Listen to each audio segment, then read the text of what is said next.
ವಿಶ್ವಸಂಸ್ಥೆ UNO ವಿಶ್ವಸಂಸ್ಥೆ ಅಂತಾರಾಷ್ಟ್ರೀಯ ಸಂಸ್ಥೆ ಆಗಿದ್ದು ಯುನೈಟೆಡ್ ನೇಷನ್ ಆರ್ಗನೈಸೇಷನ್ ಅಂತ ಕೂಡ ಕರಿತೀವಿ. ಇದು 1945 ಅಕ್ಟೋಬರ್ 24ರಂದು ಅಧಿಕೃತವಾಗಿ ಸ್ಥಾಪನೆಗೊಳ್ತು. ವಿಶ್ವಸಂಸ್ಥೆ ಸ್ಥಾಪನೆ ಆಗಲು ಉದ್ದೇಶಗಳಿರ್ಬೇಕಲ್ವಾ? ವಿಶ್ವಸಂಸ್ಥೆಯ ಸ್ಥಾಪನೆ ಆಗಲು ಉದ್ದೇಶ ಏನು?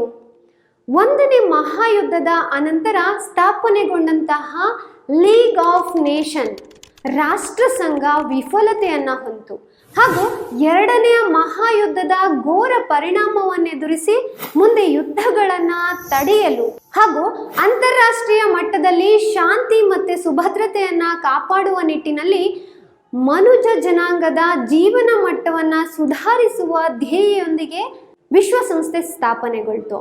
ವಿಶ್ವಸಂಸ್ಥೆಯ ರೂವಾರಿಗಳು ಯಾರು? ಇಂಗ್ಲೆಂಡಿನ ಪ್ರಧಾನಿ ಚರ್ಚಿಲ್, ಅಮೆರಿಕದ ಅಧ್ಯಕ್ಷ ಫ್ರಾಂಕ್ಲಿನ್ ಡಿ ರೂಸ್ವೆಲ್ಟ್ ಹಾಗೆ ರಷ್ಯಾದ ಅಧ್ಯಕ್ಷ ಸ್ಟಾಲಿನ್ ಇವರು ವಿಶ್ವಸಂಸ್ಥೆಯ ರೂವಾರಿಗಳು. ವಿಶ್ವಸಂಸ್ಥೆ ಹೇಗೆ ಆರಂಭಗೊಳ್ತು ಹಾಗಾದ್ರೆ? 20ನೇ ಶತಮಾನವು ಎರಡನೇ ಮಹಾಯುದ್ಧದ ಸಾಕ್ಷೀಕರಿಸಿ ಮೊದಲನೇ ಮಹಾಯುದ್ಧದ ಬಳಿಕ ಜಾಗತಿಕ ಶಾಂತಿಗಾಗಿ ಲೀಗ್ ಆಫ್ ನೇಷನ್ ಅಂದ್ರೆ ರಾಷ್ಟ್ರ ಸಂಘ ಎಂಬ ಸಂಸ್ಥೆಯನ್ನ ಪ್ರಾರಂಭಿಸಿತು.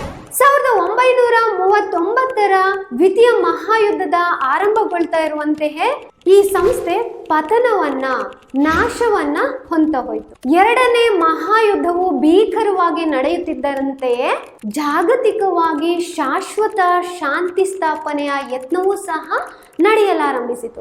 ವಿಶ್ವ ಮಟ್ಟದಲ್ಲಿ ಇಂಗ್ಲೆಂಡಿನ ವಿನ್ಸ್ಟನ್ ಚರ್ಚಿಲ್, ರಷ್ಯಾದ ಜೋಸೆಫ್ ಸ್ಟಾಲಿನ್ ಹಾಗೂ ಅಮೆರಿಕದ ಫ್ರಾಂಕ್ಲಿನ್ ಡಿ ರೂಸ್ವೆಲ್ಟ್ ವಿಶ್ವಮಟ್ಟದ ಸಂಸ್ಥೆಗೆ ಸ್ಥಾಪನೆಗೆ ಮುಂದಾದರು. ಹಾಗೆ ವಿಶ್ವಸಂಸ್ಥೆ ಯುನೈಟೆಡ್ ನೇಷನ್ ಎಂಬ ಪದ ಅಮೆರಿಕದ ಅಧ್ಯಕ್ಷ ಆಗಿರ್ತಕ್ಕಂತಹ ಫ್ರಾಂಕ್ಲಿನ್ ಡಿ ರೂಸ್ವೆಲ್ಟ್ ಪ್ರಪ್ರಥಮ ಬಾರಿಗೆ ಚಾಲ್ತಿಗೆ ತಂದಂತವರು.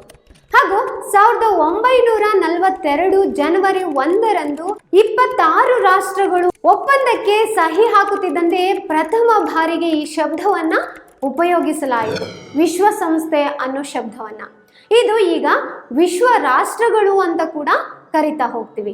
ಇನ್ನು 1945 ಜೂನ್ 26ರಂದು ಸ್ಯಾನ್ ಫ್ರಾನ್ಸಿಸ್ಕೋ ವಿಶ್ವಸಂಸ್ಥೆಯ ಕಚೇರಿ ಸಮ್ಮೇಳನದ ಶಾಂತಿ ಸನ್ನದ್ಧಿಗೆ 51 ರಾಷ್ಟ್ರಗಳ ಪ್ರತಿನಿಧಿಗಳು ಹಸ್ತಾಕ್ಷರ ನೀಡಿದ್ರು. ಹೀಗೆ ಮುಂದಕ್ಕೆ ಹೋದಂತೆ 1945 ಅಕ್ಟೋಬರ್ 24ರಂದು ವಿಶ್ವಸಂಸ್ಥೆ ಉದಯವಾಯಿತು. ವಿಶ್ವಸಂಸ್ಥೆಯ ಪ್ರಕಾರ ಪ್ರಸ್ತುತ 195 ಸಾರ್ವಭೌಮ ರಾಷ್ಟ್ರಗಳಿರೋದನ್ನ ಕಾಣ್ತಾ ಹೋಗ್ತೀವಿ.